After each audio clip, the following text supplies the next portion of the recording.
你说什么？吴飞燕这一刻瞬间暴怒。她活了400年，后300年几乎无视一切。这300年来，敢说要把自己脑袋砍下来的，那人还是第一个。电话那头的陈志明听到吴飞燕的怒喝，顿时吓得魂飞魄散，连忙卑躬屈膝地说道：英主恕罪。属下只是重复那贼人的原话，并非对英主您有任何不敬。吴飞燕虽然很清楚陈志明只是复述，但他心中依旧怒火冲天。陈志明生怕吴飞燕怒气不消，连忙又道：英主，属下愿为英主分忧，亲侄子去一趟金陵，届时属下一定竭尽全力为英主查出来那个神秘人究竟是什么来头。吴飞燕冷声道：你现在过去，完全就是自投罗网。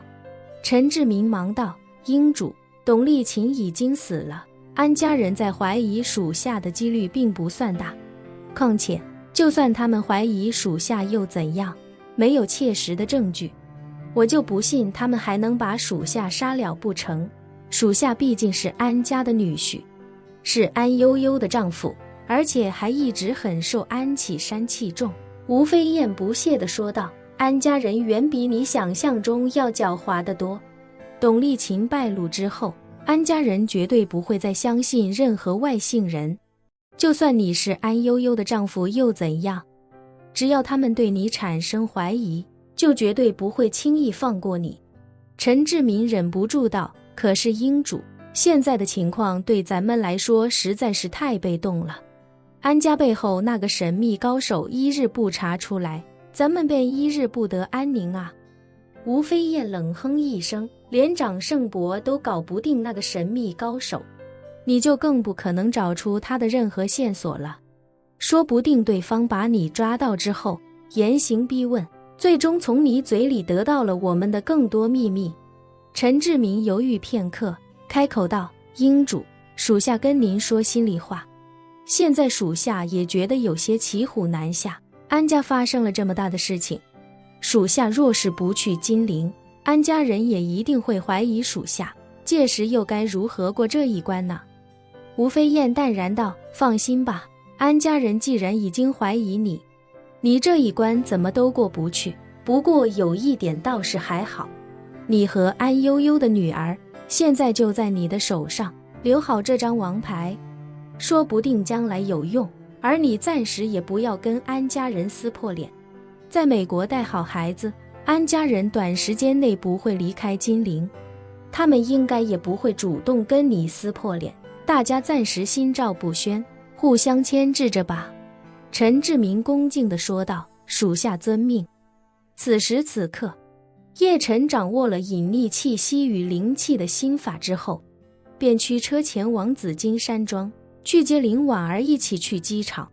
抵达紫金山庄时，邱英山、孙之洞、老张以及一位看起来70岁上下的老太太早便在山庄门外恭敬等候。见叶晨驱车前来，四人连忙上前，毕恭毕敬地等在车门外。叶晨推门下车，四人约定好一般，同时向着叶晨鞠躬，满脸尊崇地说道：叶先生好。叶晨被四人搞得有些措手不及，连忙说道：几位不用这么客气，叫我叶晨就好。说着，他看向邱英山身边的老太太，好奇地问道：您应该就是邱太太了吧？邱英山的老伴双手合十，恭敬无比地说道：回叶先生。在下是英山的爱人马素云。英山昨晚已将叶先生赐予的回春丹给了在下，在下拜谢叶先生赐福。话刚说完，马素云便要下跪，叶晨正要去拦，邱英山却挡在两人中间，恭敬说道：叶先生，小姐说过，不虔诚谢恩是要折服的。叶晨抿了抿嘴，想说什么，但还是忍住了。这四位老人虽然年纪加起来也快400岁了，但他们心中却一直将林婉儿的话奉为圭臬。毫不夸张地说，林婉儿就是他们的人生导师。林婉儿说什么，他们便信什么，做什么。所以自己说的如果与林婉儿有出入，那他们肯定选择听林婉儿的。无奈叶晨也只能任由老太太跪在地上拜谢一番。待她起身，叶晨才开口道：对了，林小姐下来了吗？邱英山道：叶先生，小姐有命，说是您来了之后，请您先移步到她的别院。叶晨本以为赶时间，林婉儿直接下来，两人就一同去机场了。没想到林婉儿还想让自己上去，不过她倒是没什么其他想法和意见。林婉儿让自己上去，那自己便上去就是。随即她向四人拱了拱手，迈步上了顶层别院。此时的林婉儿还在院中煮茶，叶晨还没进门，便闻得院中传来的茶香，轻轻叩门，便听林婉儿的声音自院中传出：公子请进。叶晨推开门，林婉儿穿着一件加肥加大的古驰白色 T 恤，搭配一条 LV 经典印花短裤，脚上踩着一双爱马仕的皮质拖鞋。更令人吃惊的是，她的头发竟被烫成了大波浪，显得年轻时尚，还带着几分妩媚。而这番打扮的林婉儿此时正坐在炉子前煮茶，画面让叶晨感觉有些违和。此时的叶晨确实有些诧异，毕竟林婉儿在他的印象中一直都是非常古典美的女孩，就算是穿着校服或者夏季的 T 恤，也很难掩盖自身的古典美，跟现在的形象完全判若两人。林婉儿见叶晨面露吃惊，不由调侃道：奴家这副打扮是不是吓到公子了？叶晨笑了笑，确实有些没看懂，这好像不是你的风格啊。林婉儿抿嘴一笑，一边给叶晨斟茶，一边说道：毕竟是要出去抛头露面，还是做些乔装比较安全。说着，林婉儿又道：对了，公子，奴家让人给公子准备了一身衣服，公子要不要去换一下？叶晨惊讶地问：还给我准备了？林婉儿笑嘻嘻地说：奴家现在这个造型跟公子还是有很大出入的，我们两个人一同出门，怕是会让人觉得有些不搭。叶晨笑道：听人劝，吃饱饭，林小姐既然都给我准备了，那我就换上。林婉儿俏脸一红，羞答答地说道：公子请随奴家进去吧。叶晨跟在林婉儿身后进了房间，林婉儿便从桌上拿了一个购物袋递给叶晨，轻声问道：公子需要奴家伺候更衣吗？叶晨吓得一激灵，连忙摆手道：不用不用，我自己来就好。林婉儿有些失落的点点头，开口道：那公子上楼换吧，奴家在楼下等着，需要奴家帮忙的话，还请随时吩咐。叶晨心说，换个衣服还让人帮什么忙，我又不是残疾人。不过面上还是笑呵呵地说道：好，那我去了。上了楼，便是林婉儿的闺房。闺房中透着与林婉儿身上相同的淡淡幽香，让人不禁有些轻微的眩晕感。叶晨下意识回想起自己重伤时被林婉儿扶上床的经历，心中一下子有种说不上来的奇妙感觉。不过他也不敢多想，赶紧将林婉儿给自己准备的衣服拿出来准备换上。衣服拿出来，他才发现原来林婉儿给他和自己准备的是一样的情侣装。叶晨手里的衣服也是加大版的古驰 T 恤，经典印花的 LV 短裤以及同款的爱马仕拖鞋。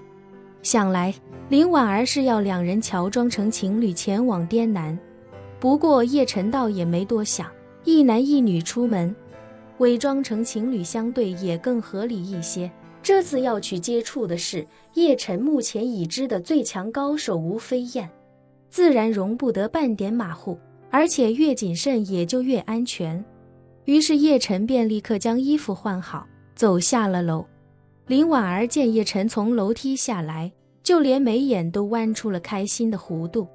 叶晨虽然已经28岁，但毕竟有灵气加持，看起来也就是20出头的年轻小伙子，再加上这一身比较新潮的打扮，说他是在校大学生，恐怕也没人会质疑。林婉儿越看叶晨，心中越是欢喜，总觉得两人穿上情侣装的模样，处处透着一种难以言说的协调感。叶晨来到林婉儿面前，见她脸红红的，便好奇地问道：林小姐，这衣服是你准备的，还是邱先生他们准备的？林婉儿羞答答地说：是奴家让他们准备的。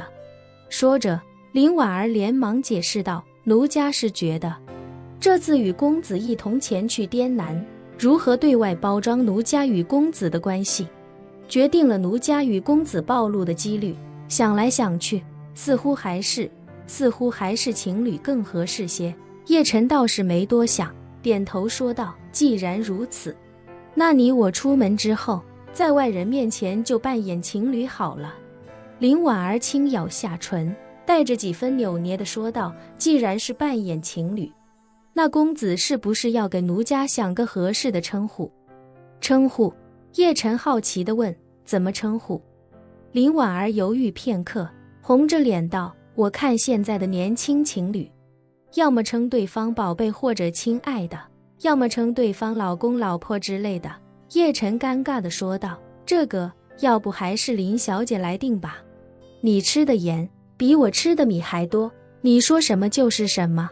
林婉儿翻了翻白眼，嘟囔道：公子这是变了法儿的嫌奴家老。没有没有。叶晨下意识抬起双手一起摆手，郑重其事地说道：我发誓我没这个意思，我只是单纯的觉得林小姐你各方面经验比我多得多，我在你面前就不班门弄斧了，你怎么说我便怎么做就是了。林婉儿急得直跺脚，又羞又臊地说：奴家只是比公子活得久些，可奴家在男女情感方面一丁点经验都没有，不似公子已是结过婚的人，经验比奴家多多了。叶晨不禁尴尬地叹了口气，道：咱俩人是瘸子遇上跛子，谁也别说谁腿脚利索，一起搀扶摸索着走吧。本期视频结束，欢迎订阅我的频道，这样就不会错过精彩内容。